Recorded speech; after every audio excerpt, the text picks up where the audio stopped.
Before COVID happened, I would say AR, VR was definitely interesting and highly used, obviously, in the gaming community. But in terms of enterprise technology, it was still on the edges, right? Sometimes we'd use it for training or some field inspection type of stuff, but I'm not sure that companies found the bang worth the buck.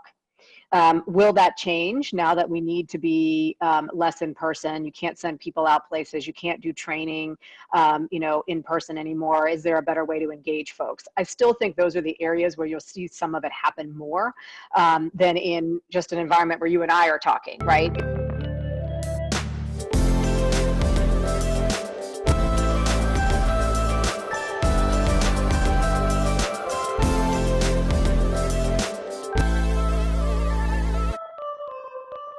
Hello, my name is Robert Schmidt. I am Deloitte's Chief IT Technologist, also known as Mr. IoT. Welcome to another coffee chat.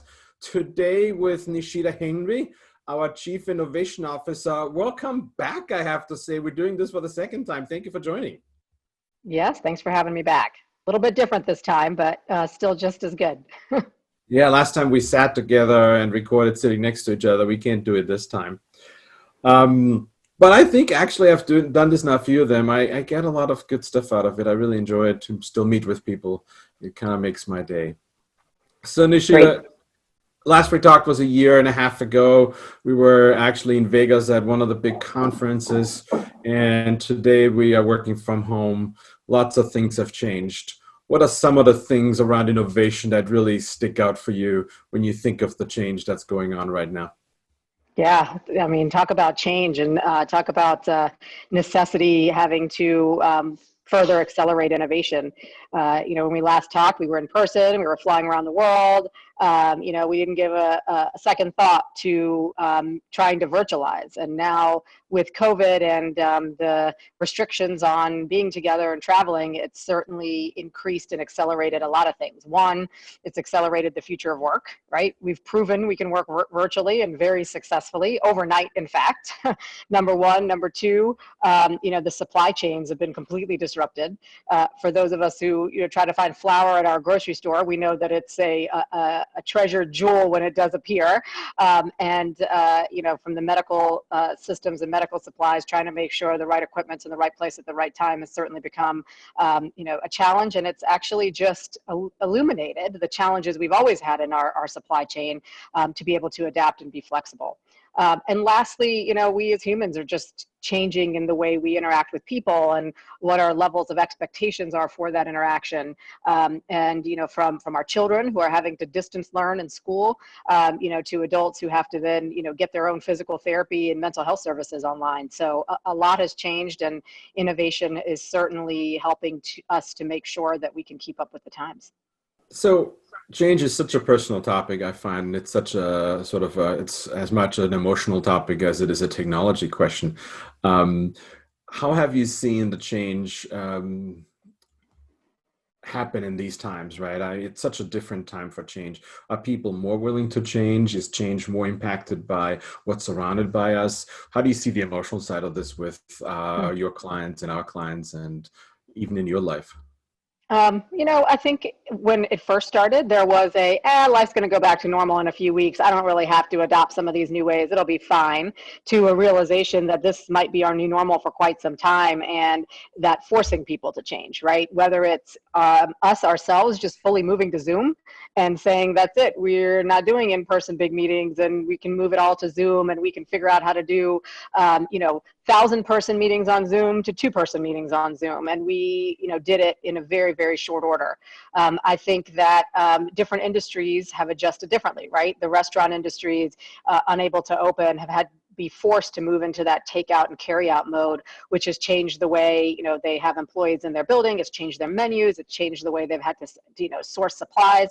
I was just listening to the Daily podcast, who interviewed a restaurant owner down in Baton Rouge, Louisiana, talking about how they've been trying to make ends meet through a carry out business, but their suppliers can't get the same supplies to them, and they have to go to a different place for the food, which costs a different amount, and therefore changing their economics, right? So everything from, you know, what you eat to where it's sourced to how much it costs has been impacted. And, you know, that change has been hard on many people, frankly, and mostly for those who can afford it the least.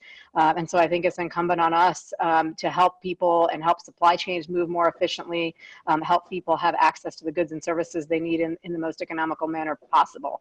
A lot of our clients are struggling with the financial impacts of this and having to deal with cost cutting measures, and which is, by the way, accelerated change in the form of their infrastructure. They used to do everything on-prem, and now they're like, okay, maybe cloud isn't so bad, and I really do have to move there because it is going to cut my costs in half, and how am I going to do that? And so for those still resisting that change, this has forced them to think things differently. It's funny, right? You talk about restaurants. This is probably one of the things that I miss the most. Sort of like taking this one time where I can say to myself, let's just go out and have dinner, and we don't need to cook. And now we get takeout, and then we sit outside in our car and eat the dinner outside, and that's our takeout, or we take it to the beach or something like this. So I miss that sort of change in scenery the most. What do you miss the most from the before, and what are things actually that you really appreciate, you personally, that's coming out for you? Yeah, I agree with you. I miss the restaurants. I miss sitting down with a nice meal and conversation. I miss friends. I miss real in-person conversations. It's funny, this weekend, we decided to expand our quarantine bubble to my sister and her family. And so they came for Memorial Day weekend, and they came Thursday night. And the funny part is just them being there. One night we're like, what do we do now in person? We forgot how to interact without texting or being online with each other. And so we had to get reacquainted again on how to actually behave in person. And it was really funny, the changes and the subtleties of real in-person interaction to actually online interaction. And so I definitely miss the people aspect. I miss my kids going to school, honestly. I love them dearly, but this homeschooling thing is hard. And I'm lucky because they're 10 and 13, so they are relatively self-sufficient, but they miss their friends. They miss that interaction. And I think we're all going to learn to appreciate that a whole heck of a lot more once we're through this. It's so funny, right? We decided, I don't know, 2 weeks ago that we're gonna interview our cleaning crew in detail if we can let them into the house. And so we decided we let them in. And so her and her partner came in, and they started cleaning the house. And then we decided, well, we could have them over for dinner. So we had them over for dinner. And then after the dinner, we hugged them goodbye, because by the time they had cleaned the house and we had dinner with them, it didn't really matter anymore. And I said to my wife, this was the first person I hugged in 7 weeks. That was pretty Too funny. What are the things that you actually take out of this that are good things for you? I mean, I know, I don't want to sort of like I don't want to minimize what's going on. At the same token, I find, for example, I see people more on video and actually relate with them, like instead of being on phones with them, particularly at work relations. What are the things that you find, the little and the big things that you actually finding good in this change? Yeah, I mean, I think the silver lining is, I was traveling all the time, and I will say, being at home is definitely different. And making sure you eat dinner with your family every night, and read to your kids every night, you don't realize how much you miss until you actually get to do it on a regular basis. So I hope we do keep some of the elements of lowering our travel, being home more, to keep us, to keep that goodness of this time. The other things, I think that we realized you really don't have to get on a plane and travel in order to serve clients or in order to have the big meetings. I think we can make a lot of valuable decisions and valuable contributions from a virtual perspective that I hope we don't lose. At the same time, there are things and there's reasons for doing things in person. So I think it's all a balance. And I think, maybe the world was telling us our balance was a little bit off before COVID. And we were a little bit skewed one way to, work, or, excel and succeed and do it faster, do it cheaper, do it better. And maybe there's a better quality of life in here that we can all learn a little bit from. And I hope that we take that away from this. So let's talk a little bit about innovation. I'm curious to talk about what are we innovating now on? What are the things you're excited about that are going on around innovation for us? Both in times of COVID, but also past COVID. What are some of the big changes that you've seen? We talked a year and a half ago, and we're now a year later. What are the things that excite you today that you're working on in the innovation space? Yeah, I think there's several things. I think AI and cloud continue to remain at the forefront. AI a little behind cloud in terms of true uses and true application. And as we think about how can AI help with the supply chain and retail experience, how can we make sure that we're using data and information in a way that is most beneficial to the consumer, either by making sure that they have access to the right goods and services, by suggesting the right goods and services that are most beneficial to them, by saying, hey, we know that, you've purchased product X and product Y, so you likely will use product Z, and not for the purpose of just selling more, but genuinely providing more consumer benefit. And I think as we think about AI and we think about data, we've got to think about this as a win-win situation. As if it's good for me, it's got to be good for you, and vice versa. We're seeing a lot of movement in healthcare, as you would expect, especially on the virtual healthcare front, in terms of making sure that doctors and nurses can treat their patients without having to physically be in person, given the rate of transmission of COVID. So we're seeing a lot more uptake in the virtual health market than we had in the past, and we are partnering with many different companies. One of them happens to be Zyder, another obviously Salesforce, in terms of how we do that delivery in a secure and HIPAA compliant manner, and that allows the best interaction between doctor and patient.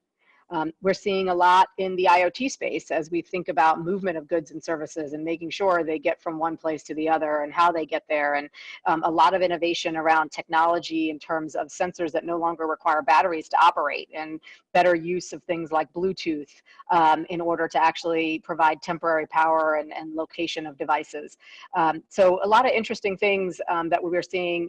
Others around quality control and using computer vision and being able to use computers to be able to detect anomalies in products even before they happen, right? Was the machine setting right? Was it off a little bit? Were the sensors telling you the temperature was a half a degree off? And being able to correct for those things before the product's even developed, so you can reduce the amount of spoilage, which is good from a product cost perspective, but it's also really good from an environmental perspective. So a lot of different changes that we see from an innovation front. You took my next question away from me because you said cloud and AI, and I was going to ask you, why didn't you throw IoT in there? But you did throw IoT in there. So. And I'll throw one more in there, Robert. I'll throw blockchain in there. We're actually seeing, customers take even more interest around blockchain, because as we realize the need to share data across organizations that don't share common infrastructure is large, and implementing the blockchain that enables you to have some trust, have a disintermediary body that's not being paid separately, and be able to share only the data you want to share with the party you want to share it with. So blockchain has become interesting. We've been using it in places like pharmaceuticals and manufacturing to share clinical data across various partners. And then we've been seeing blockchain, in the higher education element in order to share credentials from one institution to the other. I love that you talked about the battery-less sensors. I work with a company that makes battery-less, they call it battery-less computers. And just that concept, and really at this point in time, it's a Bluetooth tag that gets its energy out of RF energy around us, right? We have so much radio waves, Wi-Fi, and so forth, and they use that power to power a chip and then tell us where it is, and tell us temperature and tell us movement and so forth. So very fascinating stuff that's coming our way, and it's so cheap that it's going to be in consumer products. And Absolutely. So I think that'll really change how we interact with not just makers of thermostats, but it's gonna, or machines, but it's gonna make us as consumers interact with the people who make our sweatshirts, or the people to make big boxes of consumables. So very interesting. So I'm curious in terms of VR and AR. I sit at home. We interact through video and we share screens, but it's still two-dimensional. It's flat, right?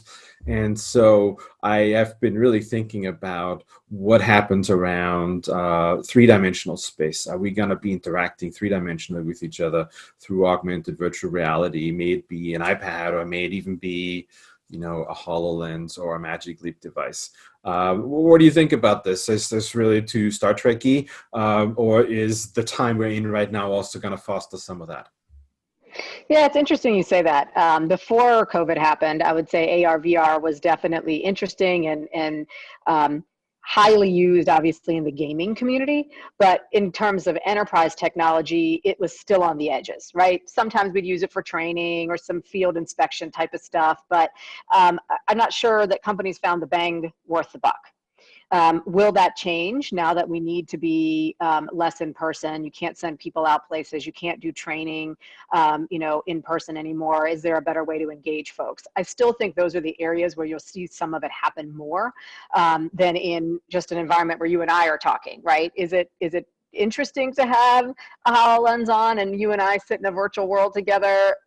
It's interesting. Is it effective, or is it any more effective than what we're doing now? I will say I don't know, right? I doubt that, frankly, just to, Oh, you doubt given the it? Okay.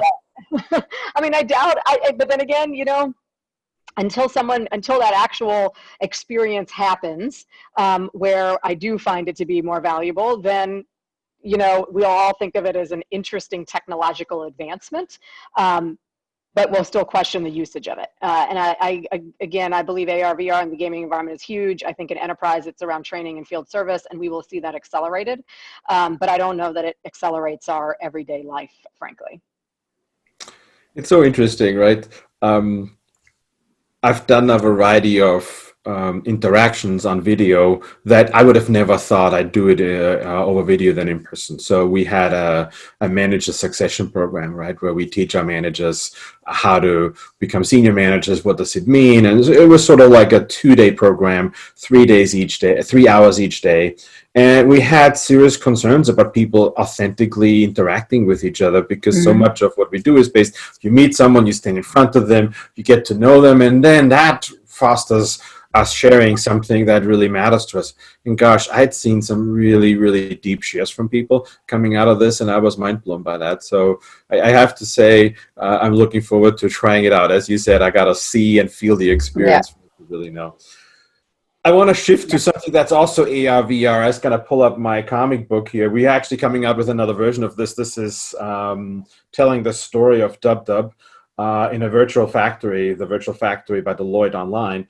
But we've used this comic book, which is a very different concept for Deloitte. Every page is augmented reality enabled. When you put the app over it, it becomes 3-dimensional. So it's not a 2-dimensional book, but it has like, each page has a story to it. And I know you've worked with comic books. What is it with us and Deloitte doing comic books suddenly? Where does that come from? Tell us about your comic book a little bit, because I think it's both innovative, it's new, and it's so different. Yeah, absolutely. I love the comic book idea as an engagement mechanism, right? I think it's fun. I think in today's world where people like short bursts of stuff, it's easy to read and easy to consume. But I've been involved with the Ella Foundation, which is an organization focused on getting young girls into STEM fields. And, along with Janet Foudy and Catherine Bannister and Kelly Herod, we each have comic books where we are solving a mystery with a young lady named Ella, who is a school-age girl who is kind of like the Nancy Drew of our times, solving a mystery using science and tech and engineering and math type of skills. And each one of us plays an advisor to Ella during the story and when she's solving the mystery. And so mine is called Ella and the Burping Caper. So it's actually really fun. Think about this for age, 10 to 12. They really would think it's funny. And the whole town seems to be burping and they can't figure out why. And so Ella and I go on a mission to go figure out, why are people burping? What's the antidote? And how do you mass produce it to stop it? And then how do you catch the person who is doing it? So it's a really fun story. My girls, who are 10 and 13, enjoyed it as well. And we're hoping to get it out to a lot of local schools. That's awesome. And when is it coming out? It's actually out and live. You can go to the Ella the Engineer website and you can actually see all 4 of our comic books. Actually, I think 3. Kelly's is yet to come. And you can download them for free right from their site. And you can get copies from any of us as well. Well, I guess we got to take a next step and make Ella 3-dimensional with you and bring her into the virtual world, like stick out from the comic book. I guess that'll be our next step. That would be a lot of fun. Actually, it's really funny. I do have a 3D Ella cutout that's like life size. Unfortunately, she's not here with me today, but we just recorded us reading our comic books with Ella so that they could be played online for kids who aren't in school these days. So it's been a lot of fun. So let's close on something that we always have around this time of the year, Impact Day. Yes. And this year we won't have Impact Day the same way. What are we doing this year around Impact Day? Tell us a little bit about it. What do you do that you care about? Because I know all of us have their own little interest in bringing something back. Yeah, no, I think it's a great question. And while we can't necessarily make impacts in big teams in person, I actually think this is the way we should have been going, because I don't think Impact Day is a one day a year type of thing. I think that people want to impact their communities and their, people around them on a far more regular basis. And so I think that opportunities for us to do more skills-based volunteering on a regular basis is a really good thing. And the opportunity for people to really focus on the organizations that matter most to them, right? For me, I am on the board of the Girl Scouts National Capital Region. So it's all of the Washington, D.C. region. It's the biggest in the country, and supporting them to, get more girls into education, leadership opportunities, and really that whole element of being a girl. So G is for go-getter, I for inventor, R for risk taker, and L for leader, and all about getting young girls into experiences that enable them to feel confident and secure from an education and a workplace perspective. So we talk about STEM programming for girls. We talk about making sure that camps have activities that range from the outdoors and the adventure to the educational side of things as well, and mixing those together. And so that's how I give back. I'm also an avid blood donor with the Red Cross. I just did it at the very beginning of COVID and just got my notice that I'm eligible again. And I think those are especially important in times of health crisis as well. So that's my plan, and that's how I give back. Well, Nishita, thank you for being on the show. I'm going to go and ask you offline now how we can have Ella meet Dub Dub, or Dub Dub become Ella's advisor around something. I don't know if you knew this, but Dub Dub actually is a female too. I love it. So maybe we can make another comic book together on that. And with that, I want to say thanks for being on the show again. It's always great to have you. It's great to hear your thoughts on innovation. And maybe next time we do meet in a virtual world as avatars. That's right. Okay. We've gone from in-person to 2D online. The next step is just 3D. So I'm looking forward to it. With that, another show has come to an end. Thank you for watching. If you missed any of today's or previous shows, check out our playlist up above or check out our podcasts. And thank you for watching. Goodbye.